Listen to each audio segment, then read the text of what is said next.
How to fix the Facebook ads not delivering problem. In this video, we will discuss and fix this particular issue. I have in here this help article from Facebook themselves about troubleshooting ad delivery. On your Meta Ads Manager, select the Campaigns and Ad Sets tab to check the delivery column and make sure that your campaign and ad sets are running.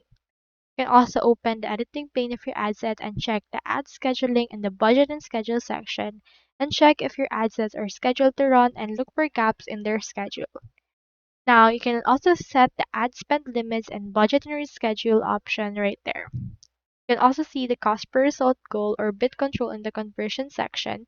So if your selected cost per result goal or bid cap is a bid strategy for your campaign, you can try removing your bid cap or cost per result goal to test if the amount you've set could be blocking delivery.